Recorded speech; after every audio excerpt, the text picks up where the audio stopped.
Muy buenos días para todos. Como siempre, un placer poderlos saludar el día de hoy. A todos los que hasta ahora se están conectando, que van a ir ingresando poco a poco. Tenemos un gran número de inscritos. Sé que temporalmente cada uno se va a ir conectando. Bueno, y como siempre, de parte de la Casa de Sofá Elisa, muchas gracias por la invitación. Gracias también al Instituto Nacional de Contadores Públicos por esta invitación que nos hace el día de hoy.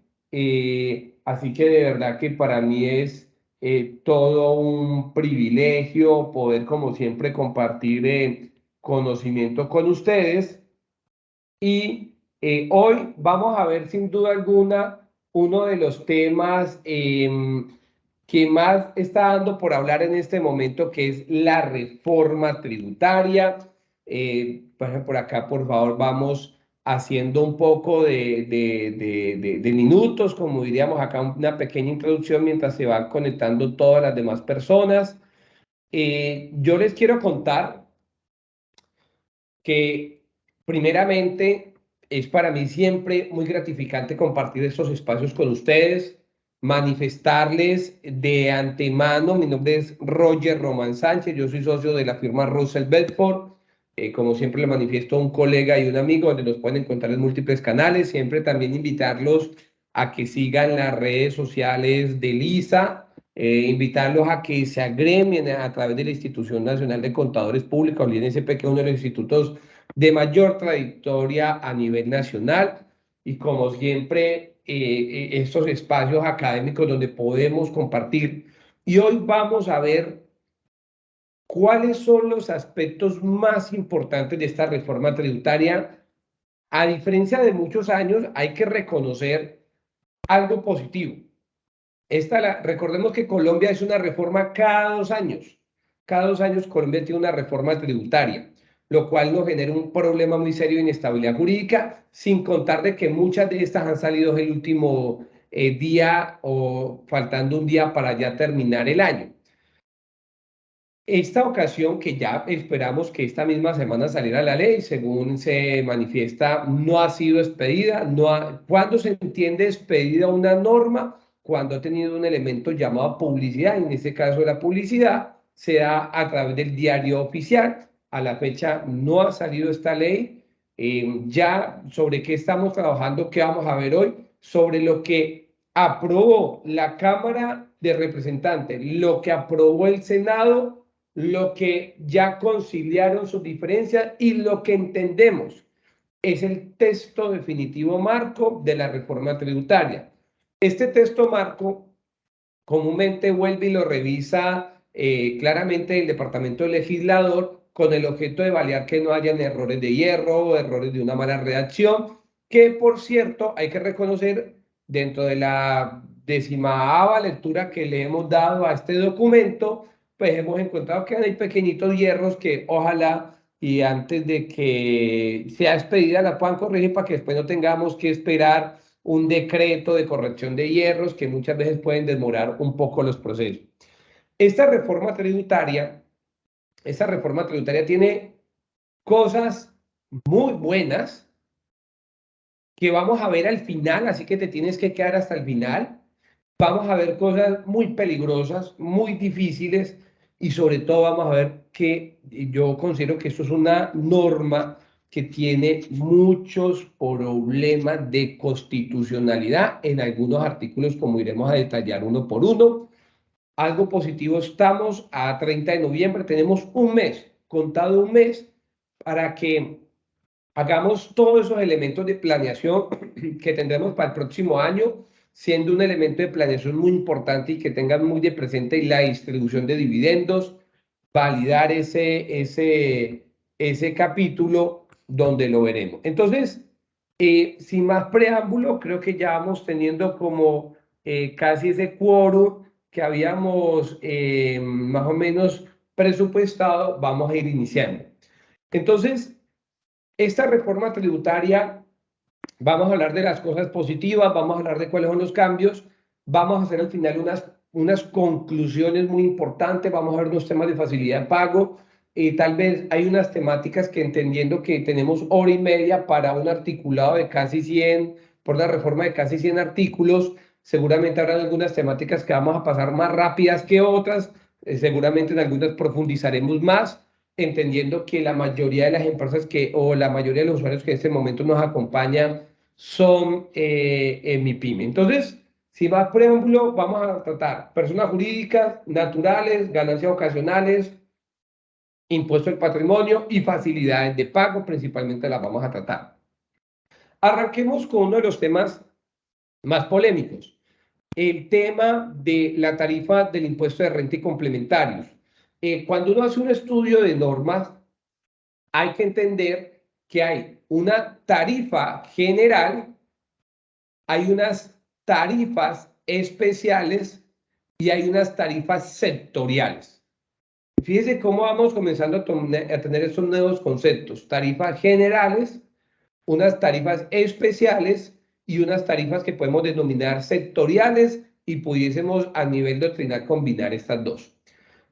Arranquemos con la tarifa general, continúa el 35%, que ya ustedes han escuchado al ministro de Hacienda manifestar que si se cumplen los elementos de recaudo, será una tarifa a revisar, a volver a disminuir, como es de conocimiento de todos. Hoy la tarifa del 35% nos pone como uno de los países más costosos a nivel comparativo OCDE, cuando el promedio en la OCDE está en un 24%, 22 al 24%, nosotros estamos en un 35%. Nótese que estamos en una variante prácticamente de 30 a 40% más y comenzamos a ver unas tarifas entonces especiales y también voy a comenzar con las sectoriales.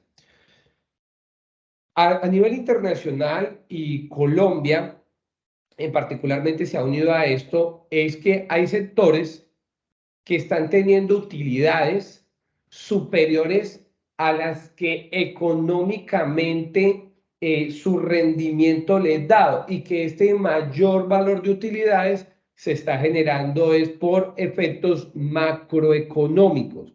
Ejemplo, tenemos los precios del petróleo, los precios del carbón, que han sido totalmente nuevamente disparados, en especial el carbón que nunca habían tenido una bonanza tan grande, muy con ocasión a la guerra entre Rusia y Ucrania. Recordemos que ambos países que hoy se encuentran en conflictos son altamente productores de carbón, que suministran, perdón, no de carbón, sino de energía que suministran a Europa, y esto ha ocasionado que el precio del carbón, por ejemplo, esté en unas dimensiones nunca antes vistas, ni hablar del sector financiero, que ya había venido siendo grabado desde el año 2019, donde la Corte Constitucional había ya consideró exequible, donde manifestó que el sector bancario pagaba una tarifa muy baja y que era apenas válido agregarle puntos adicionales.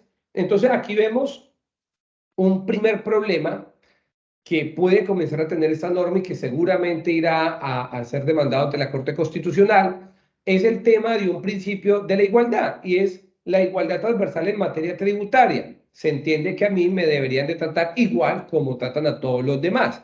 Entonces, el sector financiero se le agregan 5 puntos adicionales, tanto al sector bancario como al sector asegurador, siempre y cuando tenga una renta líquida superior a 120.000 VT de renta líquida.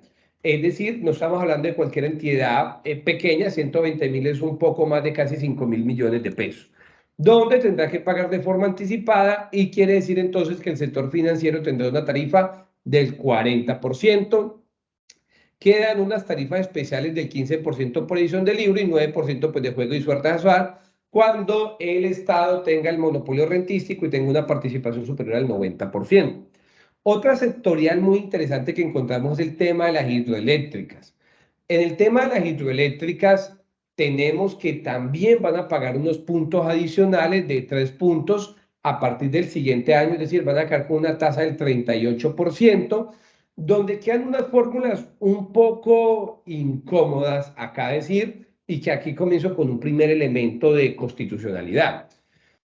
Primero comienza a manifestar que hay que entender un poco cómo funcionan el tema de las hidroeléctricas.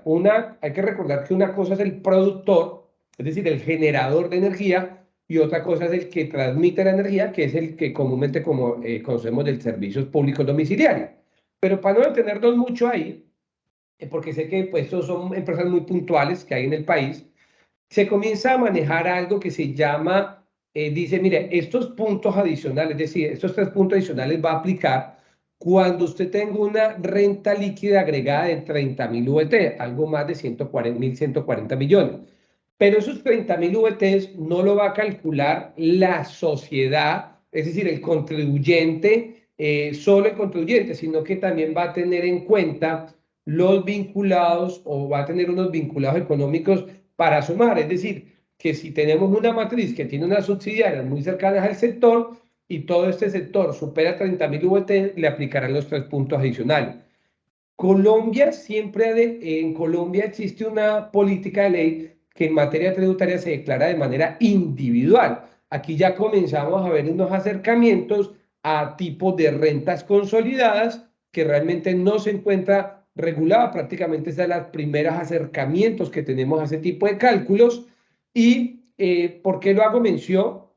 Porque comenzamos a ver posibles nortes de lo que comienza a tomar nuestro sistema de tributación a nivel futuro. A nivel internacional, muchos países tienen rentas tributarias consolidadas, efectivamente con el fin de evitar que es que la una paga menos, la otra paga más, entonces lo que terminan es, usted puede tributar de manera consolidada. Hago este comentario como para hacer caminos de lo que posiblemente comenzaremos a ver en un futuro, siempre y cuando la Corte claramente no llegue a considerar la inexequibilidad de esto. Tenemos entonces un beneficio que continúa vigente, que es el de los servicios hoteleros. Acá, la verdad, será muy necesario hacer una charla solamente, exclusivamente para el sector hotelero, porque hay que recordar que el sector hotelero ha tenido y sigue teniendo varios momentos desde que han salido los beneficios. Recordemos, desde el año 2002 arrancó con un beneficio de renta exenta por 15 años, luego en el 2012 se modificó, cuando entró el crédito también dio una renta exenta. Luego en el 2016 cambió fue una tarifa, luego en el 2018 volvió a cambiar una tarifa, luego en 2020 volvió a agregar tarifa y a extender el tiempo, pero hoy entonces, ¿qué quedó? Y ahorita vamos a ver un poco lo de las tarifas anteriores. Quedó que solamente el beneficio será por 10 años a una tarifa de renta preferencial del 15% para aquellos nuevos hoteles que se remodelen o se construyan, pero con una característica, solo en aquellos municipios donde tengan hasta 200.000 habitantes. Y obviamente los demás requisitos que ya conocemos, permiso de la curaduría, y cuando comience a operar, que también es un requisito que dispone la norma ahí. Sigue entonces un beneficio hotelero, se agota el beneficio y se aumenta la tarifa. Recordemos, antes era 9%, aplicaba a los múltiples municipios. Acá se acortó el beneficio, donde se extendió más en años, pero se incrementó la tarifa. Otra sectorial para ahorita entrar es el tema del petróleo y del carbón. Prácticamente la fórmula como quedó, ustedes recordarán que había un impuesto a la exportación de petróleo y carbón. Acá ya la norma hace una corrección total a lo que inicialmente se planteó en el proyecto. Prácticamente lo que nos comienza a decir la norma en este momento ya no es un impuesto a la exportación, sino unos puntos adicionales a la renta de acuerdo al promedio que se tenga de cotización de los precios durante los últimos años. Es decir, para el carbón se tasará con los precios, puedo decirlo públicamente, dentro de las empresas más reconocidas de este sector del carbón tenemos el Cerrejón, tenemos a la Drummond. Entonces ya el impuesto de este tipo de compañías va a depender del promedio del precio que estén teniendo de este año en comparación a los anteriores. Sobre ello pagarán algo adicional. Y también en materia del petróleo deja muy claro, también será con unos precios, pero para el extractor de petróleo, es decir, ya no queda para el comercializador, que eso es algo muy positivo, porque el comercializador puede ser que venda costoso el combustible, pero realmente su margen es muy bajo, cuando realmente aquí está es el extractor, es decir, que esto lo pagará ese Ecopetrol o compañías extractoras que tengan autorización. Nuevamente me devuelvo hacia las zonas francas. En la zona franca, entonces, acá hubo una gran discusión, hubo mucho lobby, considero que quedaron algunas cosas interesantes, otras un poco más complejas y quedó de la siguiente manera. La tarifa de renta para un usuario de zona franca industrial quedó de la siguiente forma. 20% de tarifa de renta por las actividades de exportación y el tarifa general para las operaciones que son venta a nivel nacional. Veamos dos aspectos acá muy importantes. La primera, la forma como se calcularía el impuesto de renta en primario sería un promedio, es decir, de acuerdo al porcentaje de participación que tenga la exportación sobre el total de ingresos y de acuerdo a lo que sea la renta líquida, eso será lo que se multiplicará. Ya aquí en una charla anterior yo les había dicho que Colombia y a nivel Latinoamérica, los países que hacen parte de la OMC, de la Organización Mundial de Comercio, ya la OMC ha exhortado a múltiples países donde ha dicho, ojo, no puedes tener subvenciones a la exportación, porque eso está prohibido. ¿Y qué es una subvención a exportación? Dar un beneficio o un incentivo fiscal con el objetivo de que si usted exporta más, entonces usted me paga menos. Eso es un tipo de subvención. Validaremos, seguramente esto era de pleno conocimiento de la DIAN, validaremos si tal vez con esta fórmula que se acabó de manifestar no se tiene en ningún momento problemas con ese tipo de sanción, pero en principio entonces quedó para el usuario industrial tarifa del 20% y tarifa general. Hablemos de los usuarios de servicio que quedó, eso es algo muy importante. En materia de las zonas francas por servicio, hay que dividir varias, pero de forma resumida es las que tengan que ver con servicios logísticos, van a pagar una tarifa del 20%. Las que efectivamente hagan exportación, por ejemplo, un call center, que es algo muy típico en una zona franca, que atiendan operaciones del exterior, también pagarán tarifa del 20%. Las zonas francas de salud, aquí me pareció que esto quedó un poco absurdo y complejo. Estableció que las zonas francas de salud, hospitales tipo zona franca, solamente van a pagar tarifa del 20% por los pacientes que tengan la calidad de extranjeros. Es decir, que usted nacional, si va a la zona franca a atenderse en la zona franca de urgencia, el hospital va a pagar tarifa general por el paciente de Colombia y por el paciente extranjero, si no, que ahí lo dejó muy complejo porque eso si no es residente. Obviamente, la única manera que un hospital sabrá eso es haciendo a través de certificados juramentados para entender qué ingreso es el uno y qué ingreso es el otro. Un poco entonces cómo queda el tema de la zona franca. No obstante, recordemos, aquí también hay un elemento importante a destacar y es que las zonas francas que tengan derechos jurídicos consolidados, porque firmaron contrato de estabilidad jurídica, que aún continúan con tarifa del 15%, para efectos de pago de nómina, ya no les va a aplicar el beneficio de SENA y CBF ni salud, así el empleado devenga menos de 10 salarios mínimos, ya aquellos que tienen estabilidad jurídica deberán pagar en plenitud todo este elemento, resaltando que todo lo que acabamos de ver, en especial lo de la exportación, aplica el 2020, para el 2024. Otro problema que queda y que para mi concepto no haya mucho sentido es el siguiente, y dice, mire, si la zona franca industrial, para que también goce la tarifa del 20% por exportación, también tiene que enviar ante el Ministerio de Industria, Turismo y Comercio un plan de internacionalización y exportación. Pero ¿para qué enviar este documento si ya la norma dejó claro que va a grabar las exportaciones? Considero que al final termina siendo un requisito adicional sin necesidad para que pueda aspirar a tarifa del 20%. Ahora, entonces podemos decir que las tarifas que quedaron fue la tarifa general y ya veremos aquellas tarifas que quedaron desiertamente por derechos consolidados que ya vamos a tocar más adelante. Quiero, aquí hoy en esta charla, estoy tratando de enfocarme en lo que considero más relevante. Vuelvo, insisto, es una charla que por lo mínimo debe ser de 4 o 5 horas, y aquí lo que estamos haciendo es los puntos más relevantes de esta reforma tributaria.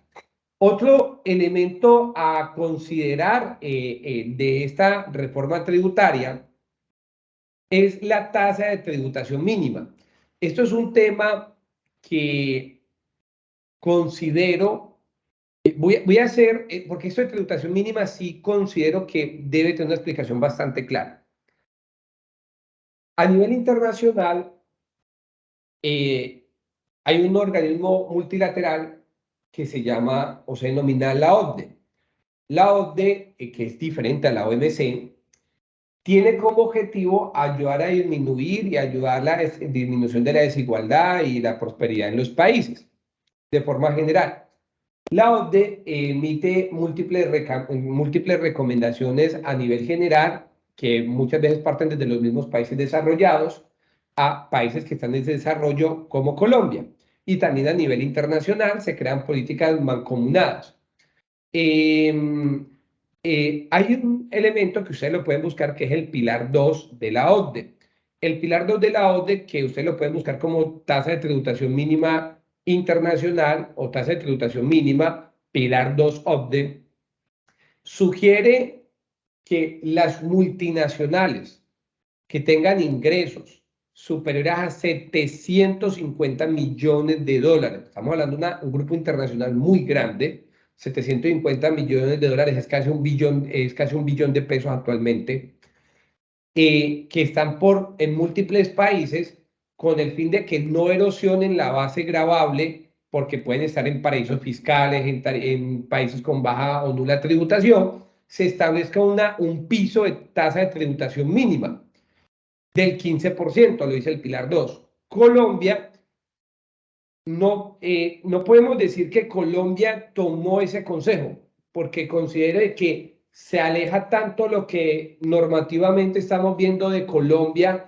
que considero no sería viable decir que nos copiamos o que sacamos ese modelo internacional.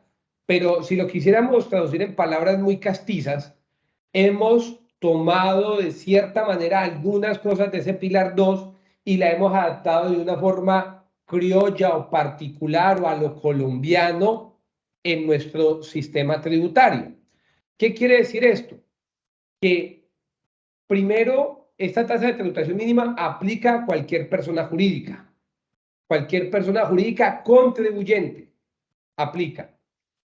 Dos, no hace en manifestación sobre un tope mínimo, como lo vimos a nivel en el Pilar 2, que es a partir de 750.000 millones.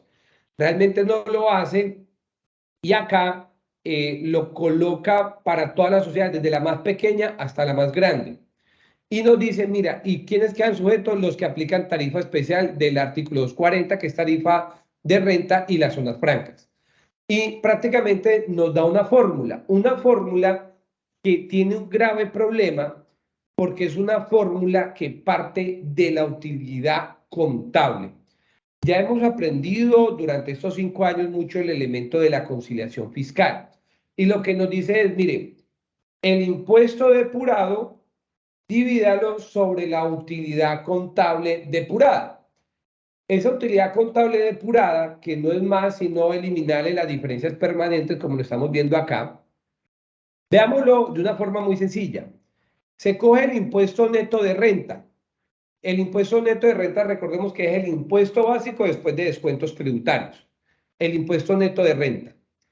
Se descuentan todos los temas de descuento tributario del artículo 254, que son los pagos a nivel de impuestos internacionales. Y se descuentan las rentas pasivas por la S y también las que corresponden a beneficios tributarios de la CAM. Eso nos da la utilidad depurada. Voy a poner en un Excel pedagógico, como en otras ocasiones me ha gustado a mí hacerlo, para que lo hagamos de una forma muy sencilla y lo ponemos en ejemplos muy básicos. Una compañía que tiene un impuesto neto de renta de 100 pesos. Vamos a suponer que no tiene descuentos por pago de impuestos al exterior y tampoco tiene rentas pasivas por una S o tampoco tiene nada que ver con temas de la CAM. Luego sigue la utilidad depurada y me dice, parte de la utilidad contable o financiera antes de impuesto. Entonces la primera tal vez pregunta que uno haría, porque dice utilidad contable o financiera, es lo que dice la norma. Uno entendería que partimos de los marcos técnicos contables de que tenemos actualmente en Colombia, que son los reglamentados a través de los reglamentos de la ley 1314 en el decreto único reglamentario. Pero uno diría, ¿qué pasa para las que son establecimientos permanentes y aplican US GAAP? Que también es uno de los problemas que tiene muy serio ahí, que no nos dice. Otro tema, uno partiría de una sana interpretación que donde hay partidas del ORI no aplica.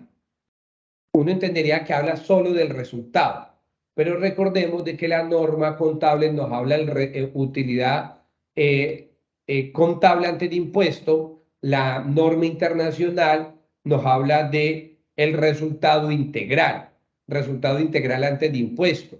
Entonces, hay, por ejemplo, muchas personas estudiadas de materia contable dirán, no, Roger, es claro que es el resultado y no tiene nada que ver con el ORI, pero la norma nos lo tiene que decir de forma clara. Para efectos de este ejercicio sencillo, voy a decir que es la utilidad contable básica antes de impuesto. Entonces, la empresa tiene una utilidad contable básica antes de impuesto, utilidad contable antes de impuesto de 300, para ponerlo de una forma muy sencilla. Luego nos dice, mire, súmele las diferencias permanentes en la ley y que aumenta la renta líquida. ¿Cuáles son las diferencias permanentes? Podemos decir de una forma muy sencilla, los gastos no deducibles, un impuesto asumido, un 4 por mil, o que por una u otra razón usted no cumplió un elemento de forma, que es un elemento de forma, no practicó retención, pago en efectivo, etcétera, y ocasionó que se aumentara tu renta líquida. Entonces vamos a colocar aquí gastos no deducibles por 30. Luego tenemos los ingresos no constitutivos de renta ni de ganancia ocasional. Podemos hablar si la empresa recibiera, por ejemplo, dividendos. Vamos a suponer que la empresa recibió dividendos de otra sociedad, entonces menos dividendos y recibimos en dividendos 100 pesos. Luego nos dice valor por ingreso método de participación patrimonial. Recordemos que eso es un método contable. Luego tenemos el valor neto de ingresos por ganancias ocasionales que afectan la utilidad. Vamos a suponer que aquí no hemos vendido y rentas exentas provenientes de vivienda de interés social, porque esto quedó solamente limitado a vivienda de interés social o a las de las compañías holding. Y también los temas cuando tenemos compensación de pérdida fiscal, que vamos a suponer en nuestro caso no lo hay. Entonces, ¿cómo nos quedaría la fórmula? Muy sencillo, utilidad contable más gastos no deducibles menos ingresos no constitutivos de renta. Menos ingresos no constitutivos de renta nos da 230. Ya tenemos la utilidad contable, ya tenemos el impuesto depurado. Entonces, ¿qué me dice? Divide el impuesto depurado, es decir, este impuesto, entonces, utilidad contable depurada, divídalo sobre el impuesto depurado, que son los 100 pesos. Entonces, si este valor, nótese que aquí dio el 43%, si este valor fuera inferior a un 15%, debo pagar un impuesto adicional. Voy a colocarles un ejemplo más sencillo de una problemática. Hablemos, ojo, primera pregunta que nos harían, Roger, ¿esto aplica al régimen simple? No aplica al régimen simple, que veremos más adelante. Voy con otro punto aquí adicional. Vamos con una empresa de renta exenta, por ejemplo. Una empresa de renta exenta donde nos dice, mire, mi utilidad fueron 300, no tengo gastos, mi utilidad fueron, perdón, el mismo escenario, gastos no deducibles por 30, aquí no vamos a tener este ingreso, pero mi impuesto neta de renta es cero, porque como tengo renta exenta por la economía naranja, o tengo renta exenta hotelera, o tengo renta exenta por generación de energía renovable, tengo renta exenta por el agro colombiano, por todas las demás rentas exentas que existan, a excepción de la vivienda de interés social, entonces me va a dar que mi tasa de tributación es cero. Por ende, yo debo de pagar un impuesto adicional que mínimo sea equivalente al 15% y deberé de pagar mínimo 50 pesos. Nótese cuál es el primer problema, que estamos partiendo de la utilidad contable. Aquí yo les pongo los otros ejemplos. Una renta exenta de economía naranja tendría que comenzar a pagar mínimo un 15%. Claro, que es más benéfico que un 35%, sin duda alguna. Dos, miren lo peligroso que es esto. una empresa, una inmobiliaria que prácticamente dio pérdida y que todo su ingreso fue generado por la utilidad contable, fue generada por valorización de propiedad de inversión que va contra resultados.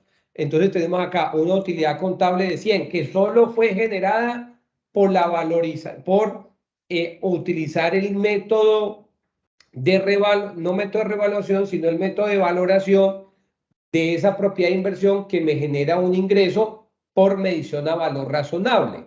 Entonces, nótese que estaríamos pagando por esa medición a valor razonable, estaríamos hablando de utilidad 102, un ingreso no constitutivo de rentabilidad de ganancia ocasional, y fíjese cómo tendríamos una tasa de tributación mínima, es decir, mi impuesto fueron 10 millones, no alcanza a llegar al 15%, por ende debo de pagar un impuesto adicional. Y aquí hay un problema. Cuando yo venda esa propiedad, voy a pagar ganancia ocasional y eso no lo voy a poder descontar. Otro ejemplo que le puede pasar a todos. La utilidad contable son 100, pero el impuesto es 0. ¿Por qué es 0? Porque tengo un descuento tributario por la adquisición de un activo fijo real productivo. Como no me lo pude descontar todo, entonces tengo que pagar este impuesto mínimo.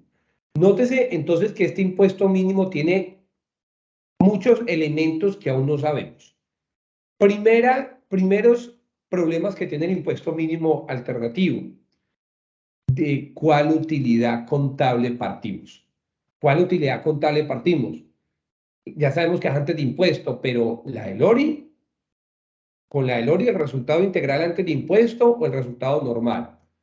Dos, ¿qué pasa con las compañías como establecimientos permanentes que aplican otra norma, otra técnica contable? Tercero, constitucionalmente se ha pronunciado la Corte diciendo, mire, las normas de información financiera sirven para determinar la capacidad contributiva, tienen un fin de ayudar a determinar la capacidad contributiva, no para pagar impuestos de renta sobre ellas, que eso es algo muy diferente, porque aquí estaríamos grabando las estimaciones. Entonces, un problema constitucional. Cuarto, estos impuestos adicionales que yo pago, producto de puntos adicionales, no hace que esa utilidad sea no grabada. ¿Y qué pasa si yo a futuro vendo o liquido esa estimación? Vuelvo y pago 2 veces impuestos, por ejemplo, estaría tributando doblemente. Quinto, muy importante este quinto punto.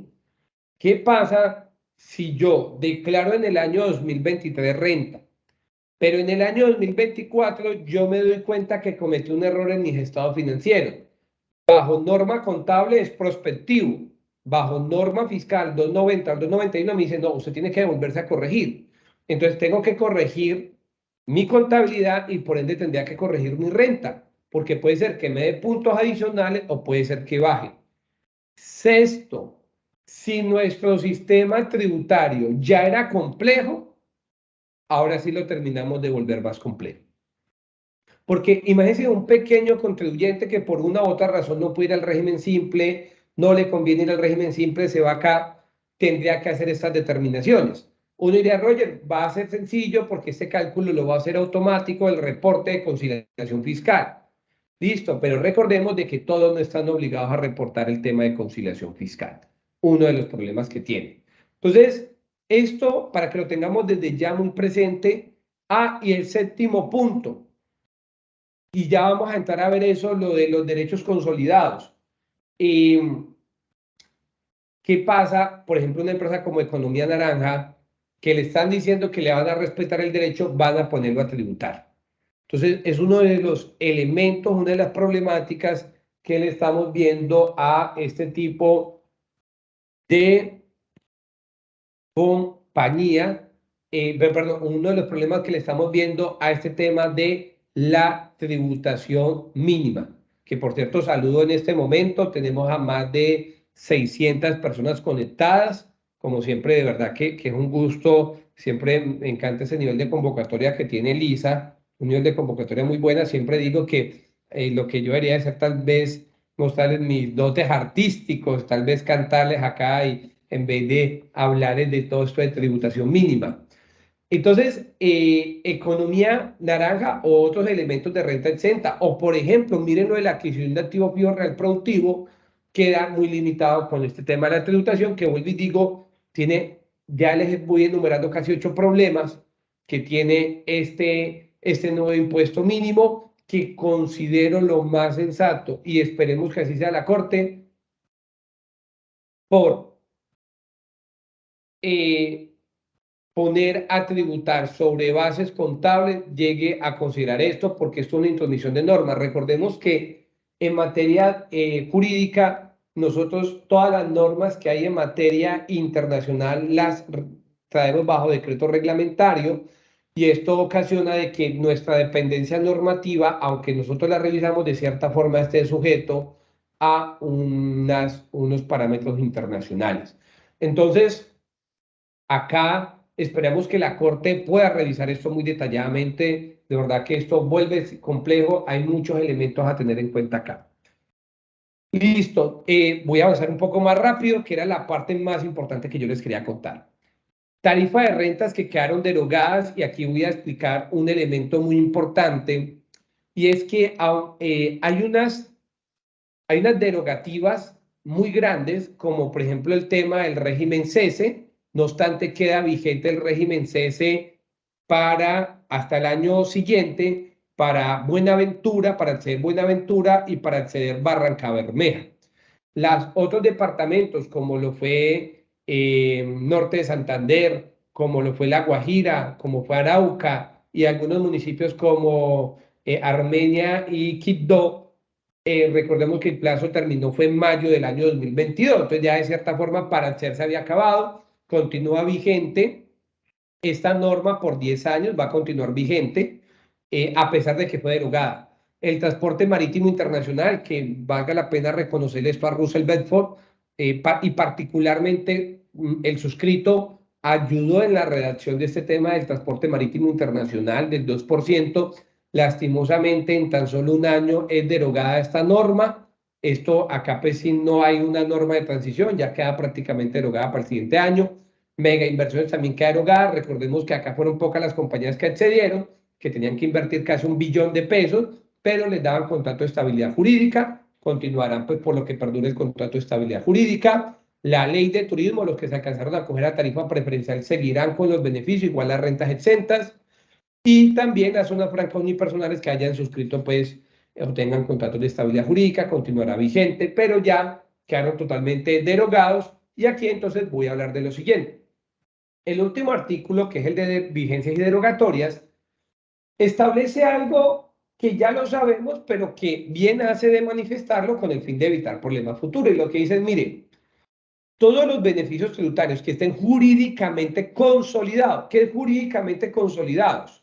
La Corte ha dicho que jurídicamente consolidados es, usted hizo una inversión, usted accedió a un beneficio, ese beneficio hay que respetárselo por el tiempo de vigencia que le haya otorgado la norma. Por ejemplo, en la norma hotelera, yo invertí, yo construí y accedí a mi tarifa del 9%.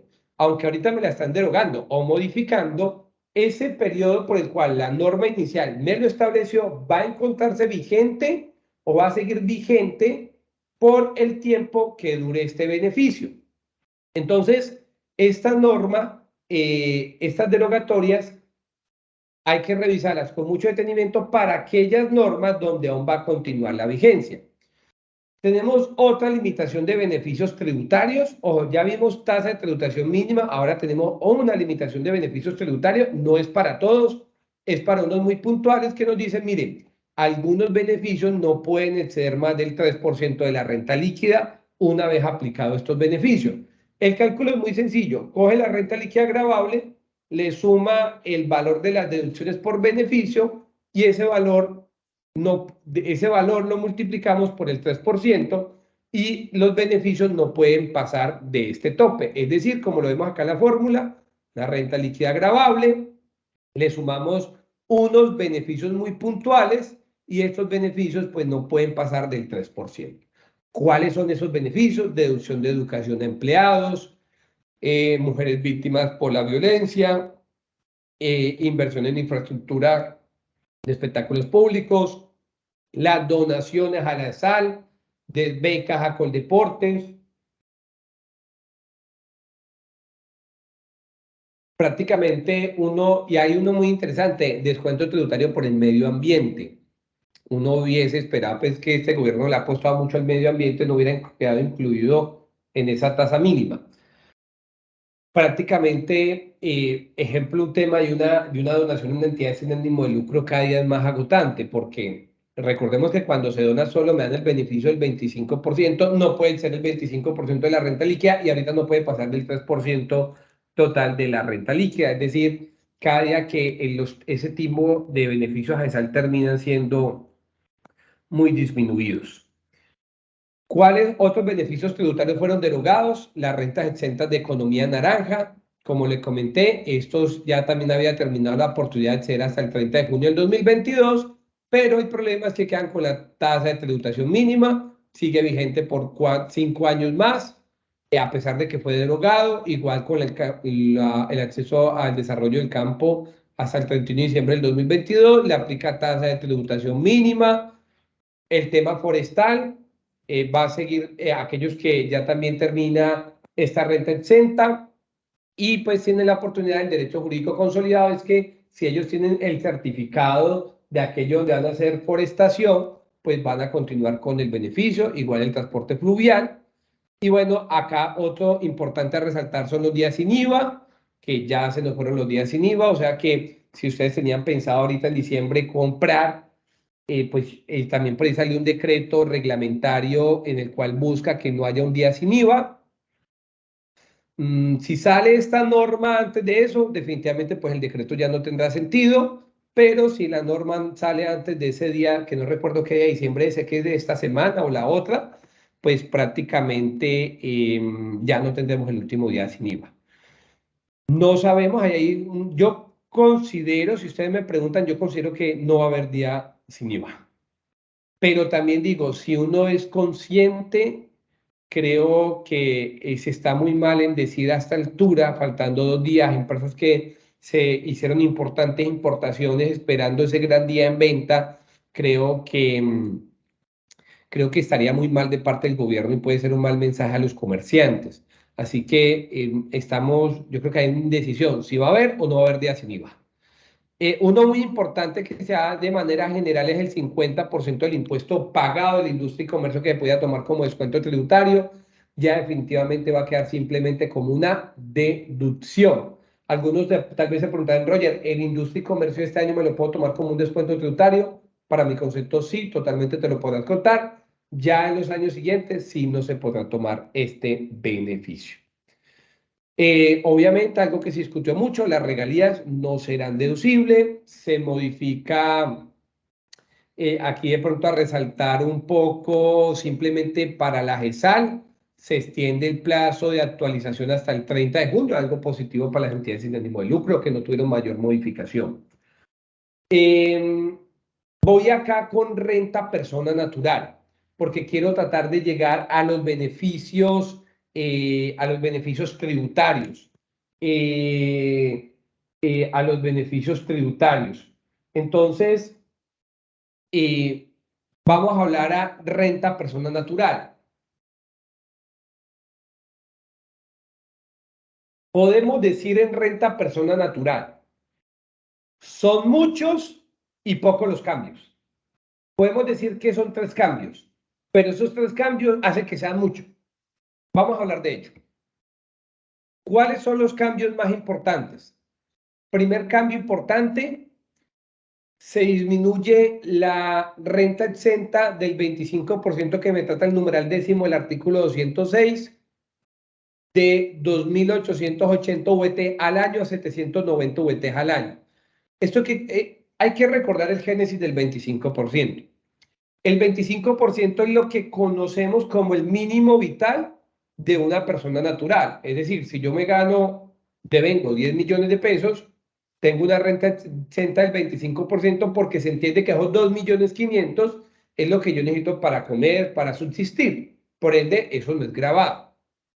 Hacen una disminución bastante significativa de pasarlo a 790 VTs. Segundo cambio relevante, disminuye el límite del 40% en valor absoluto de 1.300 a 1.340 VT. Recordemos que antes eran 5.040 VT, es decir, vamos acá de una forma sencilla a nuestro Excel pedagógico. Renta exenta del 25% baja de 2.880 VTs a 790 VTs. Con la reforma, el tope de renta exenta y deducción por valor absoluto, es decir, no por porcentaje del 40, continúa vigente el 40, sino de VTs, pasó de 5.040 VTs a tan solo 1.340 VTs, es decir, 56 millones de pesos al año. Por lo cual, el tope, si uno coge los 56 millones de pesos, lo divide en 12, el tope son 4.600.000. No, en ningún momento derogó, en ningún momento modificó los aportes a AFC, los aportes a fondo de pensión, pero prácticamente casi que lo extinguió, porque será suficiente con tener un dependiente económico, tener el 25% y ya cubriste el tope. Ahora, vemos algo adicional, simplemente para recordar. Es decir, ya con esto ocasiona de que, sobre todo los asalariados, vamos a irnos acá a una tablita, los asalariados aumenten ya de manera significativa su tasa de tributación. Cabe resaltar que esta tabla en su momento cuando la hicimos con una OVT de 38.000, pero va a aplicar ya una OVT que subió mucho a 42.000 y que prácticamente el impacto lo vamos a observar no sobre los que ganan 10 millones, sino casi los de 14 a 15 millones de pesos son los que tendrán el incremento de tributación. ¿Qué novedad tenemos en la persona natural?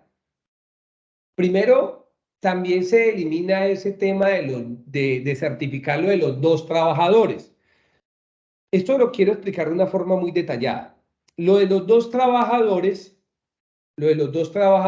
desaparece. Ya no hay que certificar si usted contrató dos o más trabajadores, ya se entenderá que todo es por renta de trabajo. Es decir, que en ningún momento, voy a ponerlo acá, en la actualidad, si Roger tiene dos o más trabajadores que contrató por más de 90 días, me aplican la retención en la fuente tradicional, el 6, 10%, 4%, etc. Con la reforma, no importa. Si tengo dos o más trabajadores, todo se va a entender renta de trabajo y voy a ir sujeto al artículo 381. Eso tiene unas cosas positivas, unas cosas negativas. Que, por ejemplo, si usted tenía ingresos donde usted podía depurar costos y gastos, va de forma automática al artículo 381.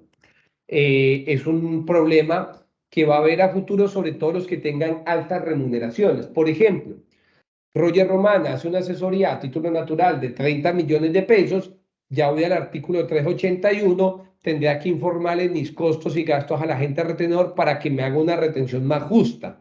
Es uno de los problemas que veo ahí. ¿Qué es práctico? Pues que ya nos ahorramos eso del certificado. Ya nos ahorramos ese certificado bajo gravedad de juramento si usted renta de trabajo, renta no laboral, así que ya un documento equivalente, una cuenta de cobro no tiene que tener eso. Es algo positivo. Dos, nos dan dos deducciones adicionales y nos dicen, mire, si usted ya llegó al tope, de deducciones, usted puede adicionar 72 VTs más. Es decir, a estos 1.340 VTs, usted le puede adicionar 72 VTs más por cada dependiente económico que usted tenga. Entonces, voy a ponerles un ejemplo. Yo, Roger Román, tengo a mi hija que es dependiente, o sea que yo puedo, si ya yo llegué a mi tope, puedo adicionar 72 juguetes más. Mi mamá, que lastimosamente ya no me acompaña en esta vida, también era dependiente económica mía, la podía adicionar 72 juguetes más. Entonces, como quien dice, si usted tiene hasta 4 hijos, puede agregar 72 juguetes más. con un tope de 2.700.000. Y adicionalmente nos dan algo con el fin como, yo considero que eso es como para promover la factura electrónica. Y esto aplica para todos aquellos que no hayan tomado como costo de deducción o IVA descontable todas las compras que haga una persona natural y que tenga soporte de facturación electrónica, así no tenga relación de causalidad, va a poderse descontar el 1% sin que exceda el 9.1% al año. Esto es algo interesante porque lo que nos dice es que no se haya tomado como costo, como un costo, como una deducción. Lo que queda una inquietud es, ¿qué pasa si yo compro una casa y me la facturan electrónicamente, una nueva vivienda? Ese 1% me lo podría tomar y me daría el 9.1, porque yo el costo de esa deducción me la voy a tomar en un futuro cuando la venda. O si usted es muy organizado y tiene todos los documentos y hace el mercado y pide factura electrónica, ese 1% se lo va a poder descontar y no le aplica el límite del 40% ni de las 1.340 VT. Yo hice el cálculo, técnicamente sirve un poquito, sirve un poco, solo que habría que ser juicioso. Y otro elemento que nos agregan acá es el tema de la cédula de la pensión. En materia de la cédula de la pensión, no cambió nada a nivel pensional, pero sí nos agregan por fin algo que lo considero muy válido, y es las rentas o las pensiones de ahorro, las pensiones que fueron dadas en el exterior. Me parece muy bueno porque también le van a aplicar renta exenta. Esto era un grave problema, era que yo iba a trabajar a Estados Unidos, me pensionaba con la norma americana, volvía, es decir, cumplía el sueño americano, volvía a Colombia y como la pensión está en dólares, eran 10 millones de pesos mensuales o 7 millones, tenía que tributar sobre el 35% prácticamente sobre esa pensión, lo cual hacía inviable de que yo me viniera a vivir como pensionado a Colombia. Me parece bien que hayan cambiado eso, positivo, porque pues a largo plazo no creo que toquen las pensiones, aunque debería de tocarse. Acá agregan una norma de pago indirecto y en especie, creo que es una norma que redunda un poco en qué sentido. Ya esto existía, pero pudimos decir que hicieron mayor aclaración. ¿Qué nos dice? Mire, nada de pago de un club social es deducible en una sociedad. No es deducible los pagos de clubes sociales, no es deducible los gastos laborales de vivienda del socio accionista y hasta cuarto grado de consanguinidad o de afinidad. Entonces, en este caso, por ejemplo, es que la empresa le paga a la empleada doméstica, le paga el mercado de la casa, le paga algunos viajes. Aquí hay elementos muy subjetivos de si esto es o no un pago indirecto. Eh, Claramente, ya queda claro que los pagos a clubes sociales, sobre todo en cuota de sostenimiento, no es deducible. Y muy importante, aquellas compañías que son muy patrimoniales, que viven del dividendo, el dinero se lo gastan dentro de la sociedad. Importante validar que no incumplamos o no lleguemos a ese tema del pago indirecto, porque también es subjetivo. Les voy a poner un ejemplo sencillo. Roger Román trabaja en casa, yo trabajo en casa, aunque tengo la oficina a una cuadra, pero me gusta trabajar en la casa. Yo tengo una empleada y yo a veces atiendo clientes en mi casa. Y la empresa, supongamos, me pagará la empleada de servicio general aquí en la casa. ¿Sería un pago indirecto en especie que me favorece a Roger? Es subjetivo, porque yo puedo decir que yo atiendo clientes acá y yo necesito a alguien que me ayude a atenderlo. Es apenas natural que pido a alguien que me ayude a servir un café, pido a alguien que me ayude a tener de limpia la oficinita que tengo acá adentro. Entonces, ahí es importante tengan mucho cuidado con el sistema de pago indirecto. Bueno, aquí después lo tocaremos. Hablemos del impuesto al dividendo, porque aquí sí hay unos elementos importantes a tener en cuenta. Es un incremento muy alto que vamos a tener. Es un elemento realmente importante y es el siguiente. Desde el año 86 no había impuesto al dividendo y se retomó en el año 2016, es decir, 30 años. Y el impuesto al dividendo, desde que volvió a tomarse en el año 2017, ha tenido unas fluctuaciones con tendencia a la alza. Y ahora prácticamente a una persona natural residente técnicamente el impuesto al dividendo no se puede decir que es el 20%. Me permite un descuento del 19%, pero el impuesto al dividendo en una persona natural termina siendo equivalente entre el 15 al 20% en una persona natural. En una persona natural. Y sobre el neto vamos a pagar un 35%, cuando el dividendo es grabado. Y sobre el neto pagaríamos ese cálculo de tarifa que se da sobre renta ordinaria. El cálculo para la persona natural en materia del dividendo quedó un poco más compleja. Para explicarla de forma resumida, si a una persona le pagan 1.000 millones de pesos en dividendo, va a la tabla de la renta ordinaria, se hace la tabla de la renta ordinaria y a ese valor se le hace un descuento del 19%. Y sobre los primeros 1.090 VT no paga, es decir, sobre los primeros 42 millones de pesos aproximadamente no pagaría. En ese sentido, esto sube la tarifa del impuesto al dividendo. Para las no residentes sube al 20%, este sí sube al 100%. Y sobre las retenciones no grabadas pasa del 7,5 al 10%. Es decir, recordemos que las retenciones en la fuente por pago de dividendo entre sociedades pasa del 7,5 al 10%, sube un 2,5% más. Si recordemos que se tienen que seguir respetando los convenios de doble imposición, a pesar de esos cambios se sigue respetando esto, que tenemos este año el de Italia y tenemos el del año pasado Italia, Francia y acaba de arrancar Japón.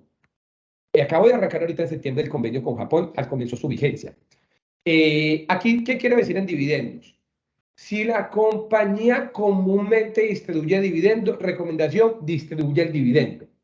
Eso sí es una recomendación, pues vamos a pasar de una tarifa de tributación del 10 al 20%, tendría sentido la distribución, porque estamos viendo un mercado muy fluctuante del dividendo y ya decir que paso del 10 al 20 sin duda alguna es una tarifa elevada. En materia de los dividendos, como dije, se sigue respetando el tema de los convenios de doble imposición. Plan de acción, validar si vale o no la pena distribuir dividendos y posteriormente capitalizarlos. Vale la pena validarlo. Por ejemplo, en un cliente que tenemos, el banco le ha dicho, ojo, queremos verte más capital suscrito, pues es la oportunidad de distribuir dividendos y de una vez capitalizar, costando el 10%. Ganancias ocasionales, de forma muy resumida, porque quiero, cómo nos ha rendido esta hora y media, quiero enfocarme mucho en las condiciones especiales de pago, sobre todo porque veo una gran oportunidad en los temas de exógena, veo una gran oportunidad en algunas extemporaneidades que lleguemos a tener. Renta, y ya en este momento somos casi 750 personas conectadas actualmente. Rentas exentas en materia de ganancia ocasional. Voy a hablar primero en materia general. Las ganancias ocasionales, como ya es de costumbre, las reformas tributarias, cuando van ante el Congreso, piden el cielo y la tierra para quedarse con la tierra.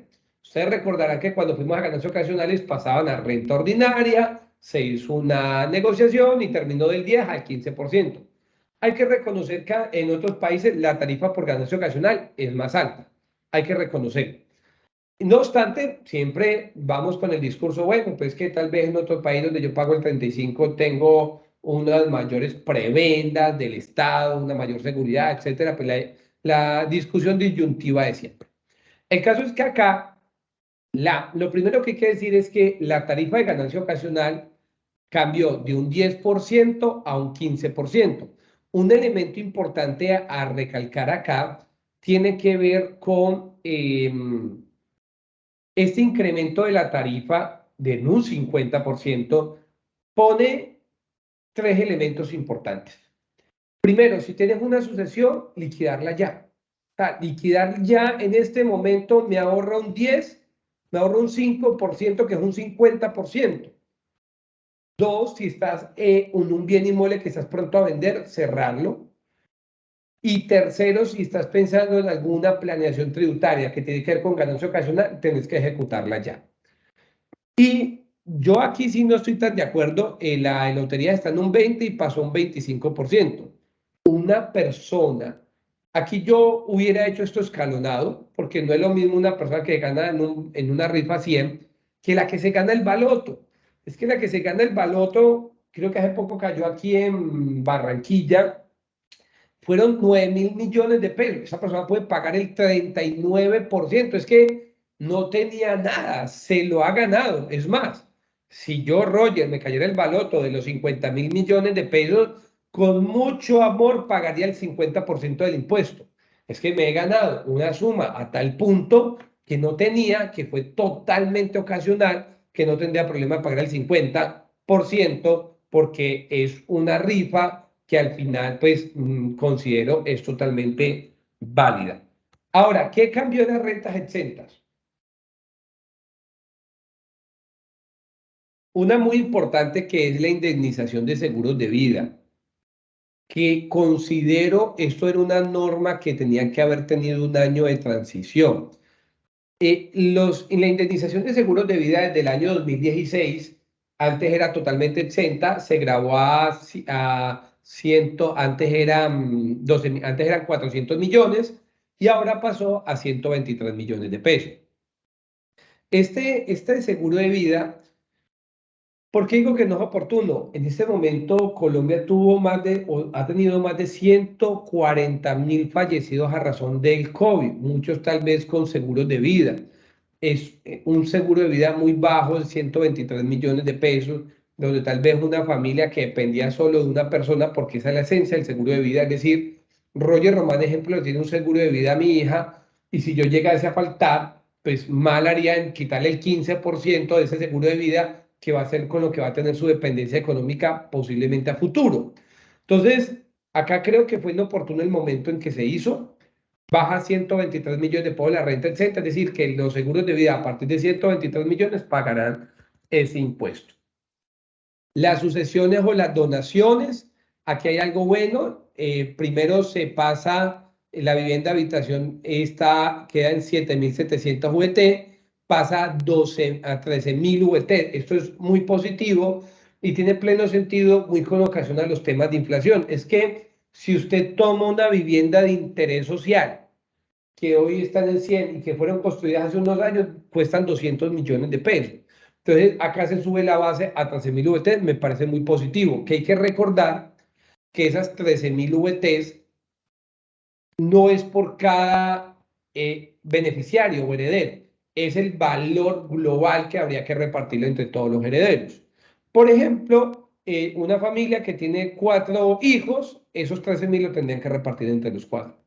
Acá sí baja a 7.700 VT. Hay muebles diferentes que antes cambian la redacción porque era la famosa vivienda rural. Acá dice, mire, cualquier otro inmueble que sea diferente o inmuebles diferentes al de habitación, te vamos a conceder 6.500, 7.700 VT. Algo positivo. Las asignaciones por donación sí tuvo una reducción, quedó en 1.625 VT, antes eran 2.290 VTs. Igual acá, pues cuando usted vende su bien inmueble o apartamento habitacional y lo consigna en una AFC o paga a través de una AFC, se disminuye el valor de esta renta exenta. Antes eran 7.500 VT, aquí pasó a 5.000 VTs. Esta se deroga la renta exenta que había por apuestas en temas caninos. Esto sin duda alguna no tenía sentido que un tema de apuestas tuviera una renta exenta.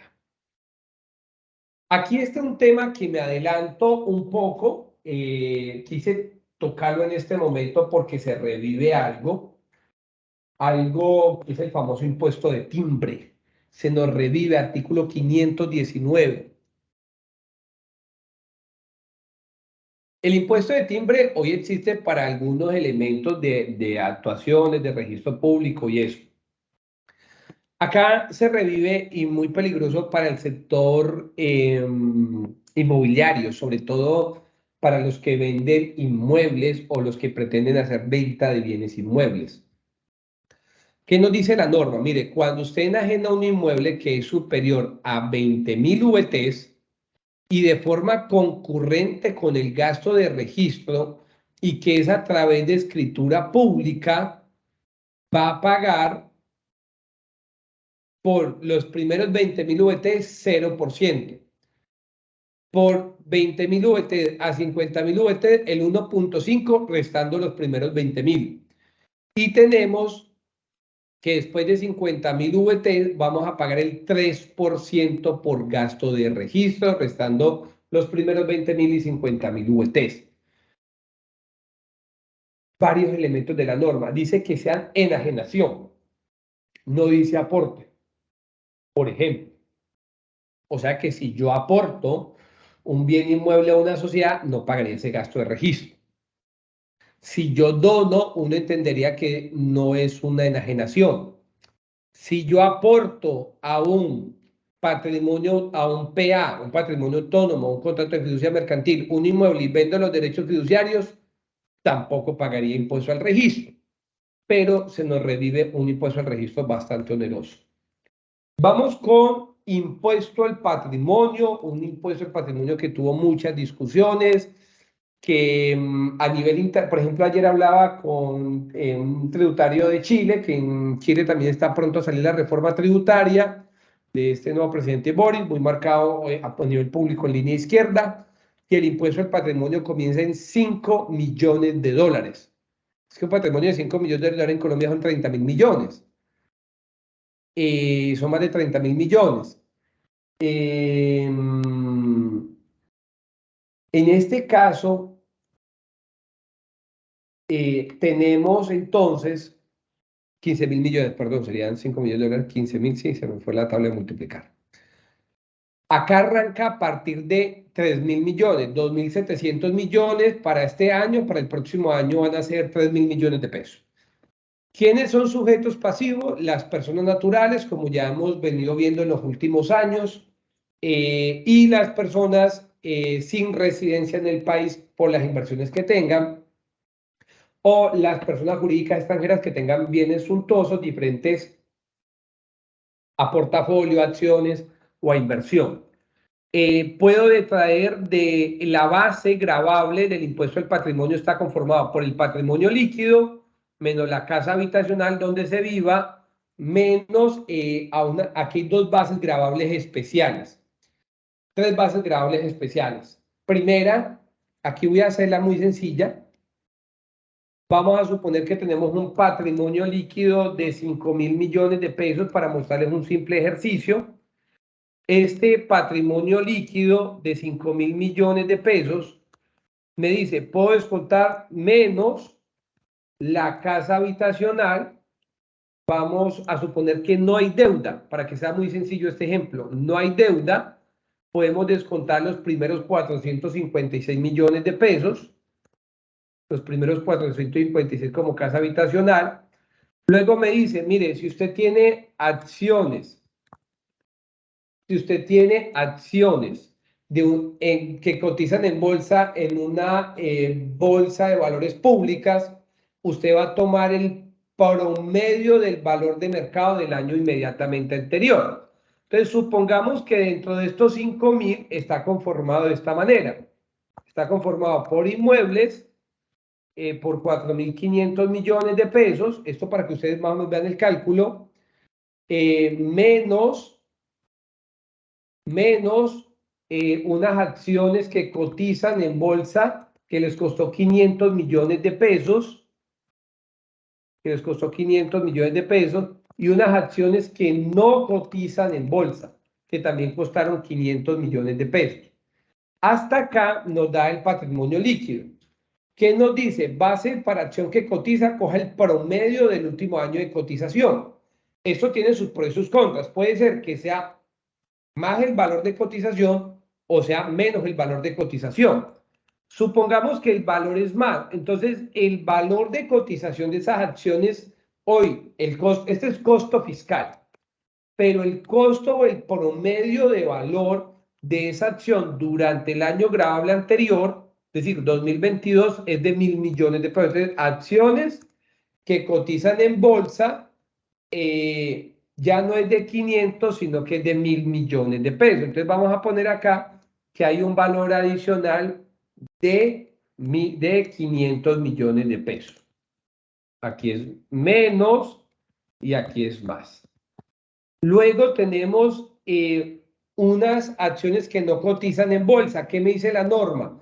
Decláralas por el valor del reajuste fiscal, sin que este pueda ser menor al valor intrínseco. Claro, por si llegan a haber pérdidas.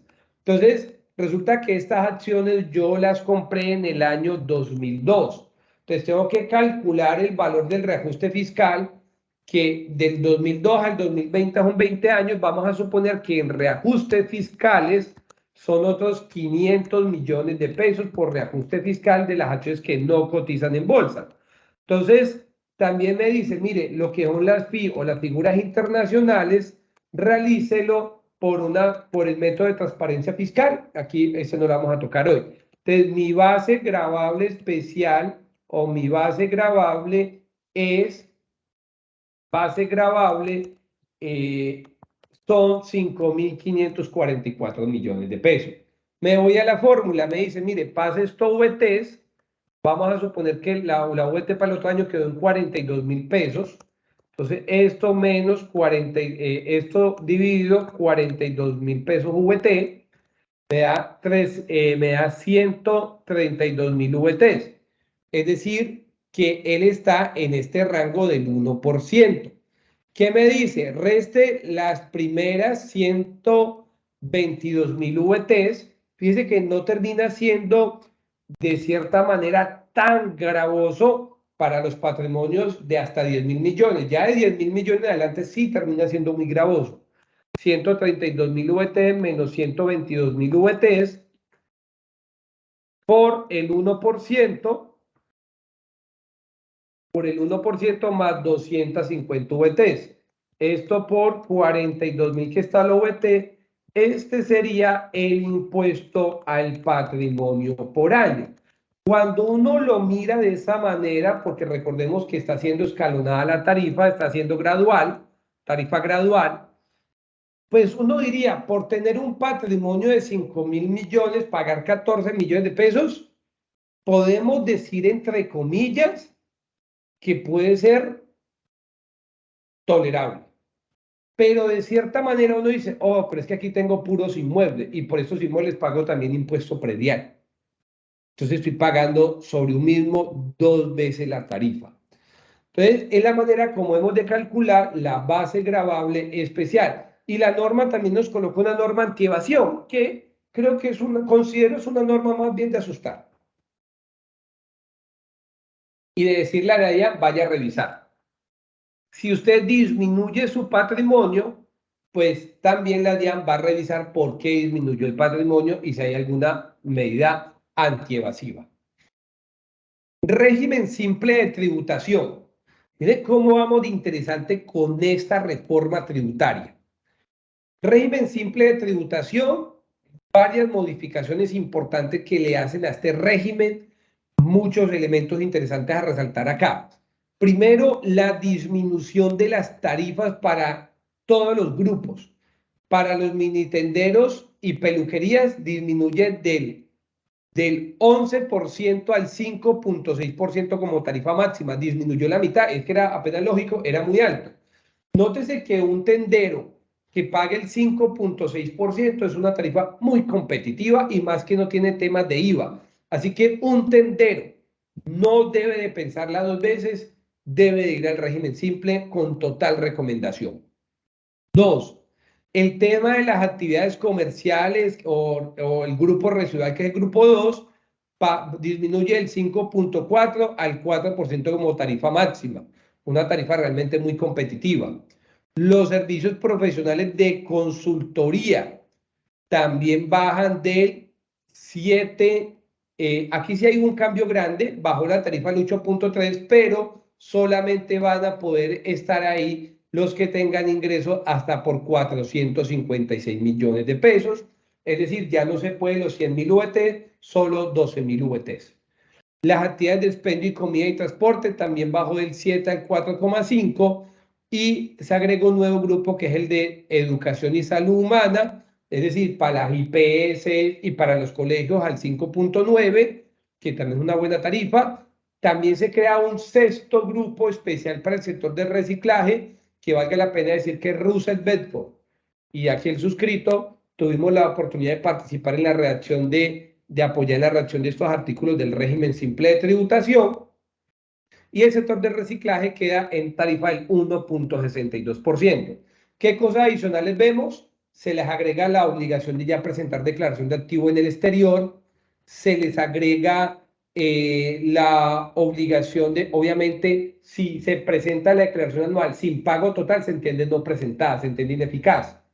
También agregan algo muy interesante, las personas naturales que tengan ingresos inferiores a 3.500 VT no son responsables de IVA y tampoco están obligados a hacer el pago bimestral, sino que pueden hacer declaración anual. Considero que una buena mejora en el régimen simple de tributación.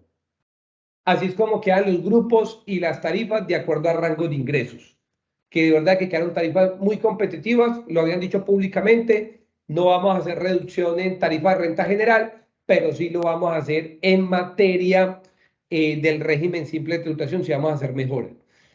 Voy a brincarme los nuevos tributos del impuesto al carbono, de los impuestos a las bebidas azucaradas, para entrar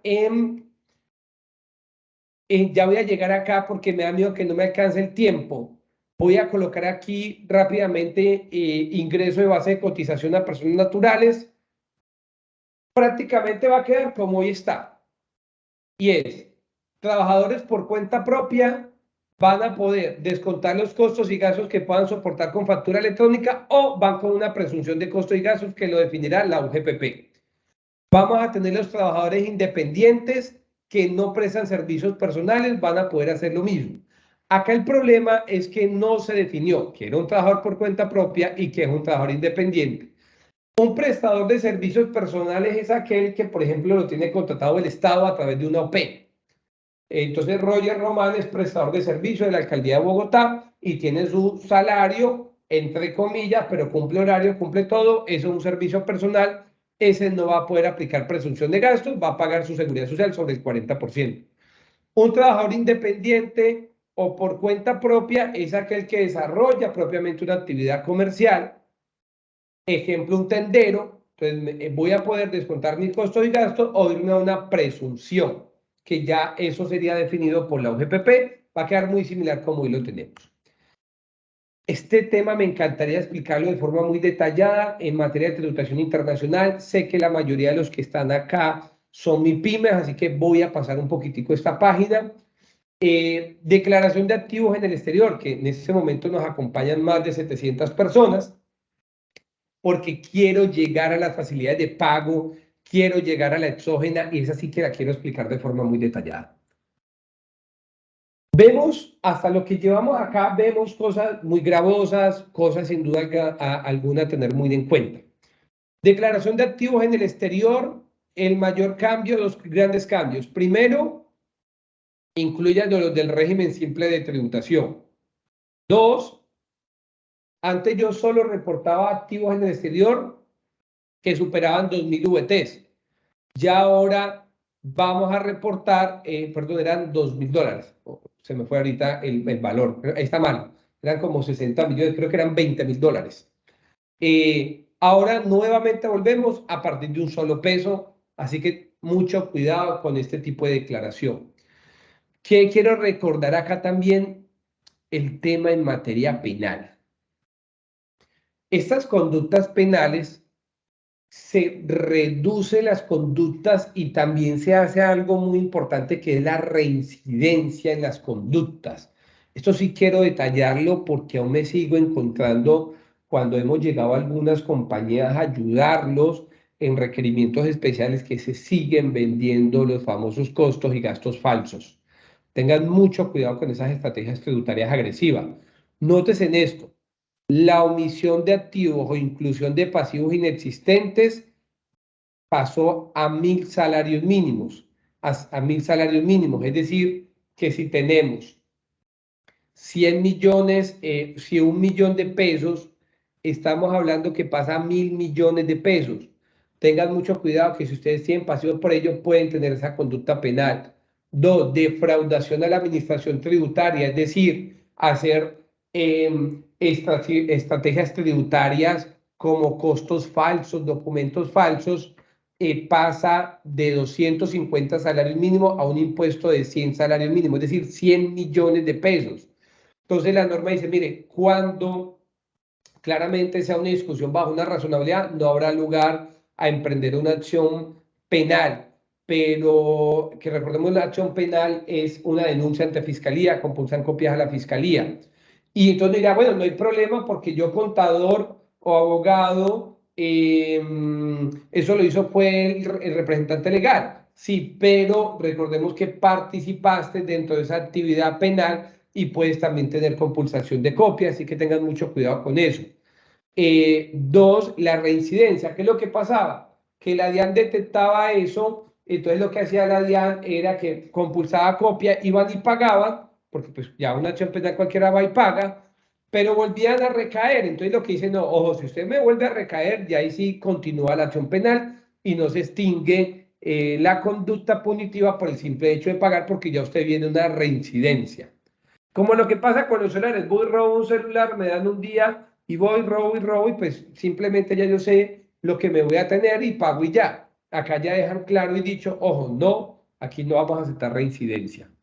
En materia de IVA fueron pocas las modificaciones, solo quiero recordar en materia de IVA el tema de animales vivos, es decir, que la venta de animales vivos domésticos va a tener IVA.